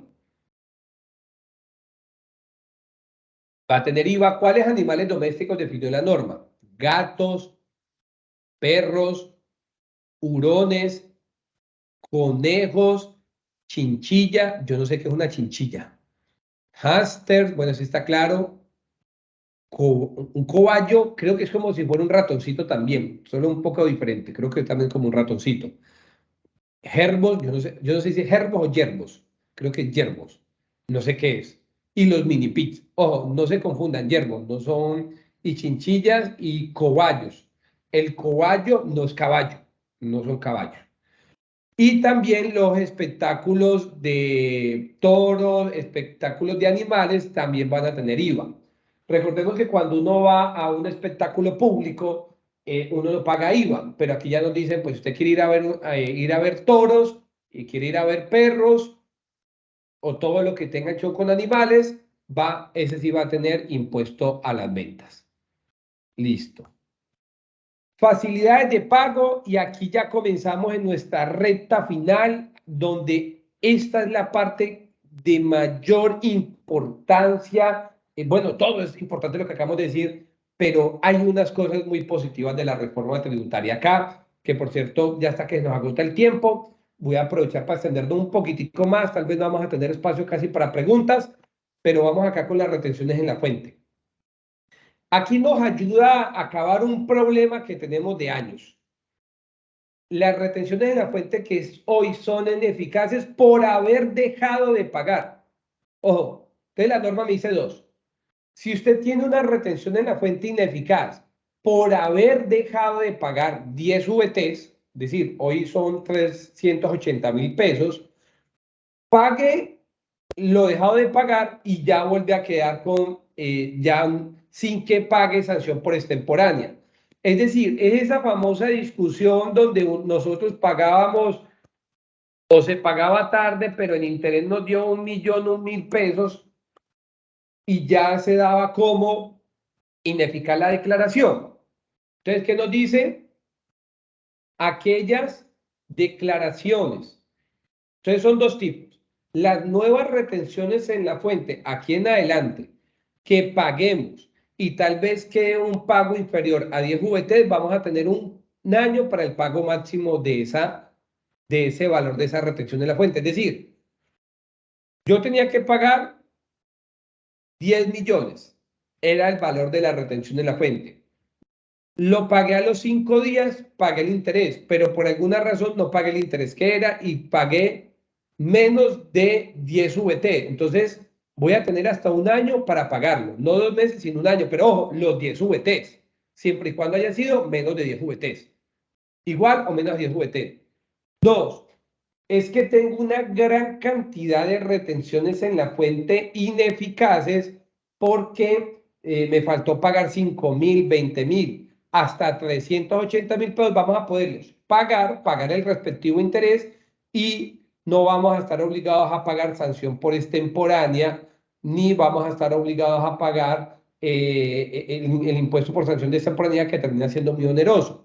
Aquí este plazo es hasta el 30 de junio del año 2023. Una cosa que no queda clara en este punto es qué pasa si ya está ineficaz la declaración. La norma ha dicho que técnicamente lo hagamos como si fuera una corrección. Entonces entenderíamos que esa es la manera como debemos de obrar ahora. Si ya está declarada ineficaz, cumple el requisito, es menos de 10 VTs, la tendría que presentar como una corrección, no pagaría liquidación de sanción extemporánea y pagaría los 10 VTs que me hagan falta. Y de esa forma hay un ahorro significativo. Vámonos a algo que sí que nos hacía falta. Eso sí que es una muy buena noticia. En el año 2021 y el año 2022 he recibido muchas llamadas por la famosa sanción de información exógena. Esto sí que es una buena norma. Aquí para efectos prácticos quise colocar la comparativa y es la reducción del régimen sancionatorio de información exógena. Voy a colocarles este caso. Ya les voy a explicar detalladamente y vamos a hacer este ejercicio con ello. Una sanción máxima reducida de una información exógena estaba en 57 millones de pesos, impagable. Y la sanción máxima 570 millones, aún más impagable. Ahora la sanción reducida quedó en 14 millones de pesos. Sigue siendo mucho dinero, pero considero de que ya es algo tolerablemente pagable. Yo les voy a contar una anécdota. A un compañero se le olvidó mandar la exógena de una empresa que factura 100.000 millones de pesos. La envío extemporánea. La sanción enseguida son 57 millones de pesos si quiere acogerse a todos los beneficios. Es mucho dinero. Ya 14 millones. Sigue siendo mucho, pero tolerable. Entonces veamos qué cambió. Analicémosla una por una cada uno de estos cambios para que sepamos cómo liquidar esto, que muy seguramente con Elisa hablaremos para sacar una charla de cómo liquidar específicamente estos temas. Primero, el nuevo texto reduce la sanción máxima de 15.000 VTs a 7.500 VT, es decir, pasa de 570 millones este año a 280 millones de pesos. Dos, se reduce la sanción por los tipos de conducta sancionable. Primero, cuando yo no enviaba información, la sanción era el 5%. Cuando ahora se reduce al 1% por no haber enviado información. Esto usualmente es cuando la DIAN me profiere el pliego de cargos por no haber enviado. Cuando la envío de forma errada, es decir, envié la información como no correspondía, disminuye el 4 al 0.7%. Y aquí también nos hacen una aclaración. Dice, cuando un dato omiso inexacto se reporta en diferentes formatos o este corresponde a otro reporte para el cálculo de la sanción, se sancionará la omisión o el error tomado de mayor cuantía. Entonces, vamos a suponer que yo cometí un error que va en varios formatos. Entonces, lo que me está diciendo es, mire, ese error solo lo vamos o solo se va a sancionar por el que sea de mayor cuantía. Ejemplo, resulta de que yo reporté un pago en el formato 1001 a Juan Pedro por 1.000 millones y también reporté por error a Juan Pedro en el IVA descontado y tenía que haber reportado a Roger. Entonces, ¿cuál es el de mayor valor? El de los 1.000 millones de pesos del formato 1001, sobre ese liquida la sanción y no se va a liquidar sobre el del IVA descontable, por ejemplo. Y este es muy importante, el de la extemporaneidad pasa del 3% al 0.5%. Adicionalmente a eso, la norma, cuando yo liquido de forma voluntaria antes que me notifique el pliego de cargo, puedo reducirlo al 10%, antes era el 20%. Es decir, cuando la reducción es de manera voluntaria quedó en un 10% y antes era un 20%. Y lo más interesante es la aplicación del principio de la norma más favorable. Es decir, dos casos acá. Primero, Si usted ya le llegó un pliego de cargos o una liquidación de resolución sanción, usted puede solicitar mediante oficio, una vez sancionada esta ley, es decir, hay que esperar que la sancionen, usted le puede decir a ese pliego de cargos a la DIAN que le reliquiden la sanción con la norma más favorable. La norma más favorable es un principio constitucional que en principio aplica en materia del derecho penal, pero también se hace extensivo al régimen sancionatorio. Y es, ¿qué es la norma más favorable? Si yo tengo una conducta punible o una conducta sancionable en el año 2016 y sale una nueva norma que es más gravosa, me aplica en la anterior. Ahora, si la nueva norma me es más favorable, a pesar de que la conducta es de un hecho anterior, me aplica la nueva norma. Eso te lo dice el artículo 640 del Estatuto Tributario, el cual nos dice que, en este caso nos dice, vamos a verlo acá enseguida, el principio de favorabilidad para el régimen sancionatorio tributario, aun cuando la ley permitiva o favorable sea posterior. Es decir, que ya está arreglado. Pliego de cargo, resolución, sanción, o hasta las discusiones que están en vía judicial, vamos a aplicar el recálculo de la sanción y por obligación va a disminuir. Por ejemplo, nosotros con un cliente íbamos a discutir un tema, una sanción que era de 280 millones y está quedando como en 20 a 25 millones. No vale la pena desgastarnos en vía contenciosa cuando ya mejor se paga y se hace un acuerdo de pago por la misma. Entonces, dos acciones a seguir. Primero, si usted tiene información que esta es extemporánea y no la ha presentado, preséntela y recalcule la sanción, que ya es una norma, entre comillas, que se pueden suscribir acuerdos de pago y puede ser más favorable el pago. Dos, si tiene hoy discusiones en la administración tributaria, reliquide las sanciones vía copia solicitud a la administración tributaria. Viene una pregunta, Roger, ¿esto aplica para las entes territoriales? Por regla, los entes territoriales, por regla, en este artículo puntualmente el 651, que tienen obligación de enviar información exógena, los entes territoriales no pueden tener una conducta sancionable mayor a la del artículo 651. Es más, la mayoría tienen remisión expresa al 651.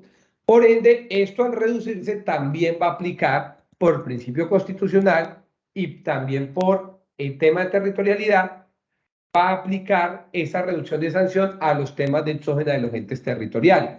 Pero si usted está en eso, yo se los complemento con algo adicional. La norma, esta nueva norma también obliga, y es desde el pasado de la ley antitrámite, siempre ha obligado a que los departamentos y municipios tengan interoperabilidad y cambio de información con, eh, con los entes territoriales. Por ejemplo, hace poco nos está pasando que una entidad municipal nos pedía el formato 1007 de la DIAN. No tiene sentido que no lo pida cuando se lo puede pedir de forma directa a la DIAN. Así que un muy buen regalo este de materia de información exógena, de verdad que algo muy positivo. Dos ejemplos, tasa de interés reducida para temas de obligaciones tributarias, es decir, toda deuda que tenga la entidad, toda deuda que tenga la entidad va a poder reducir la tasa de interés moratoria en un 50%. Entonces, toda obligación tributaria aduanera que tenga la entidad va a poder reducir en un 50% la tasa del interés. Deberá y tendrá plazo hasta el 30 de junio y podrá suscribir un acuerdo de pago antes del 15 de mayo del 2023. Uno entendería de que esto es una norma que entra de aplicación inmediata, no indica la norma que haya que hacer una solicitud ante la administración tributaria, así que esto se entiende operará de manera automática. Este es un gran beneficio. Este es un beneficio muy grande que yo no lo veía por allá desde la ley 1739. Ustedes recordarán cuando una vez que la norma dijo, mire, pague el 20% de sanción de interés hasta un 25 de febrero. Acá es algo muy parecido. Dice, hay que entender que hay tres tipos y hay un problemita ahí que es necesario la DIAN lo aclare vía el decreto reglamentario. Y también un tema ahí de interpretación que es necesario generar mayor aclaración por parte de la entidad tributaria. Primero, Si usted está omiso en la presentación de las declaraciones tributarias, ojo, declaraciones, un buen ejemplo de esta declaración es la de activos en el exterior. Si usted está omiso de presentar la declaración de activos en el exterior, si usted está omiso de presentar la declaración de renta, está omiso en presentar un IVA, tiene omisiones en sus obligaciones tributarias, puede hasta el 31 de mayo suscribir un acuerdo de pago y presentar hasta el 30 de junio del 2023 y tener una reducción de sanciones como sigue. Primero, se reducirá en un 60% la sanción de extemporaneidad calculada del artículo 641 luego de aplicada favorabilidad. Claro, si tienes el derecho a favorabilidad. Ejemplo, no he presentado la declaración de IVA porque se pasó, no había recursos o se volvió ineficaz la declaración de retención en la fuente. Entonces vamos a suponer que la sanción de extemporaneidad es de 100 millones de pesos para ponerla un poco gravosa. Significa entonces que esta sanción yo la reduzco a la favorabilidad, es decir, a la mitad. Por ende, el valor de la sanción es de 50 millones de pesos. ¿Qué me da esto? Me dice que la puedo reducir a un 60, que también es un poco una interpretación. Lo que entendemos que se reducirá en un 60%, que es en un 60 que voy a pagar el 40. Es la interpretación que actualmente en inicio le estamos dando.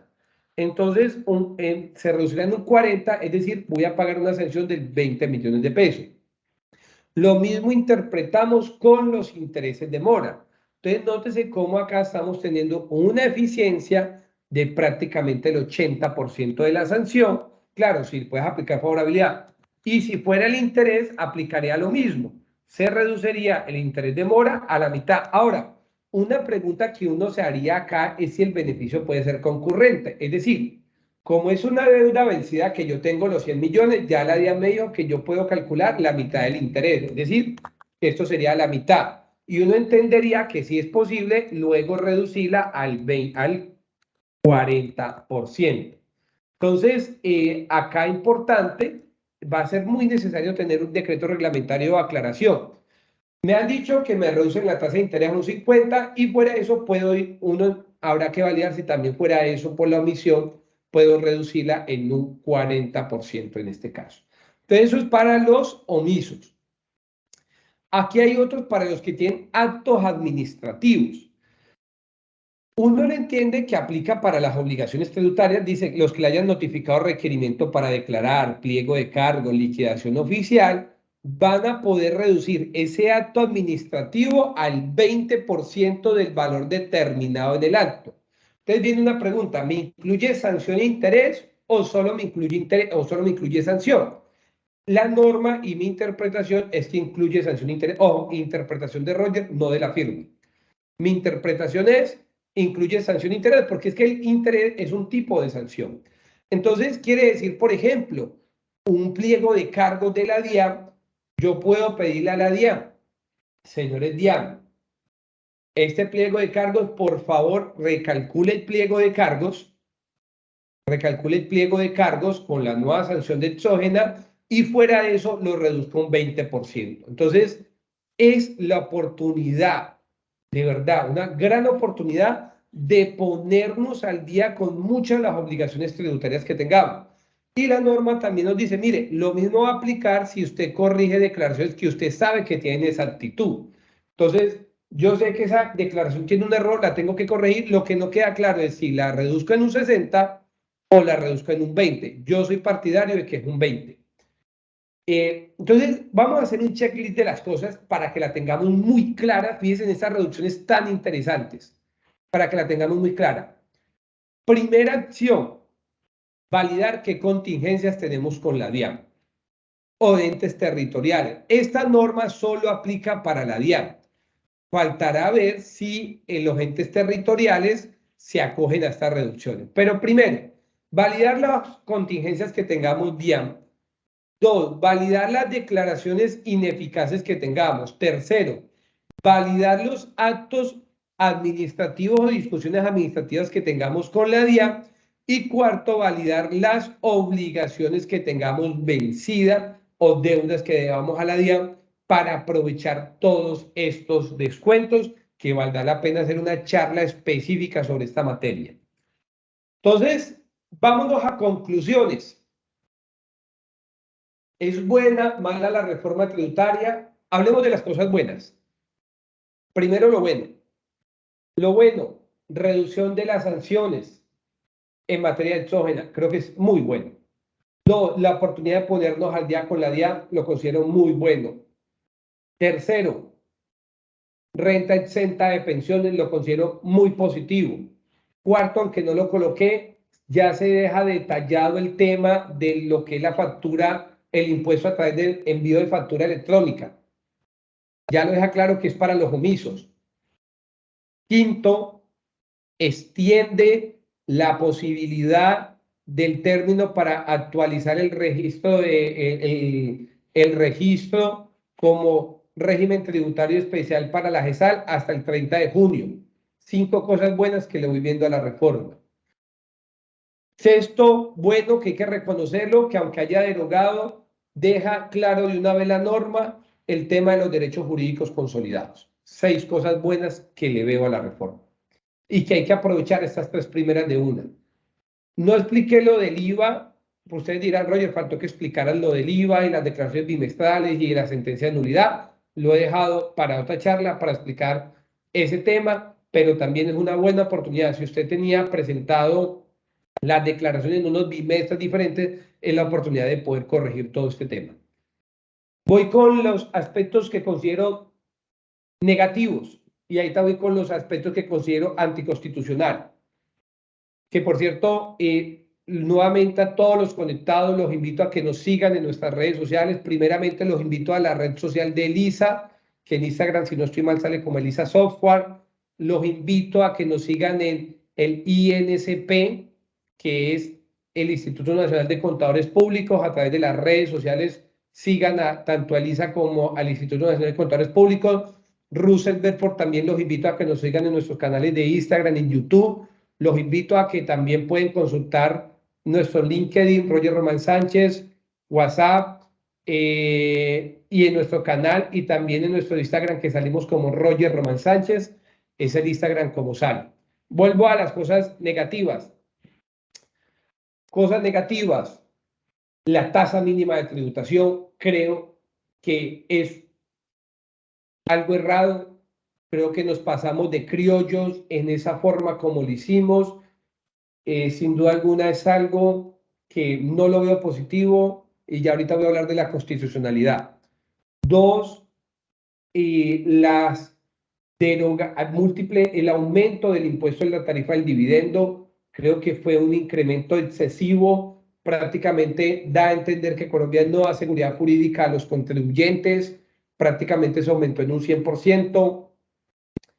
Tercero, que considero muy importante manifestar el tema del impuesto al patrimonio. Si bien es cierto quedó escalonado, no es menos cierto de que considero el impuesto permanente puede tener razón, el impuesto al patrimonio puede tener sentido en altos patrimonios. Es que un patrimonio de 5.000 millones de pesos, no crean, no significa que una persona sea rica. Uno dirá, Roger, hay personas que no tienen nada, es el 2% de la población de Colombia, pero yo considero de que ese impuesto debería arrancar mínimo en 20.000 millones de pesos. Tiene todo el sentido, una persona que tiene 20.000 millones es un patrimonio muy importante, tiene una alta capacidad de contribución. Cuarto, que sigamos teniendo una tarifa tan alta del 35%, hubiéramos esperado una tarifa agregada especial para los microempresarios, tal vez yo sé que se está cubriendo con el régimen simple, pero sigue siendo elevada. Y quinto, a nivel general se vuelve complejo nuestro sistema tributario, aún más complejo de lo que ya lo teníamos. Cosas que yo le veo problemas de constitucionalidad.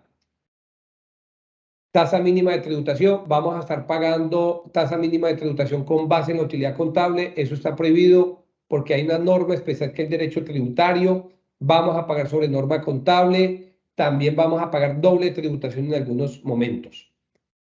Dos, el tema de las tarifas sectoriales para el carbón, para petróleo, para hidrocarburos y para el tema de para el tema de las entidades financieras, porque en su momento la tesis de la Corte Constitucional fue, para las entidades financieras que nos pagan muy poco, pues ya van a tener la tasa mínima de tributación, creo que pueden tener problemas de constitucionalidad. Y también por la generalidad del tributo, que debemos de ser iguales todos. Es un poco lo que yo que puede tener serios problemas de constitucionalidad. Señores, ha sido para mí un placer haberlos acompañado casi en estas 2 horas. Espero haya sido del mayor gusto esta inmersión inicial en materia de la reforma tributaria. Posteriormente vamos a tener una charla muy interesante, un poco más práctica con Elisa, donde vamos a ver un tema de cómo queda el impuesto diferido para efectos del cierre contable. Vamos a ver unos elementos de planeación muy importantes que hay que tener a propósito de este cierre. Espero haya sido de gran grato esta charla, la cual con Elisa fue grabada, que posteriormente estaremos subiendo. Y bueno, invitarlos a que nos sigan en nuestros canales de Liz, que sigan a Lisa. Gracias a Lisa del Instituto Nacional de Contadores Públicos por la invitación. Y bueno, no siendo más, les mando un fuerte abrazo. No olviden estudiarla. Dios los bendiga. Un buen día para todos.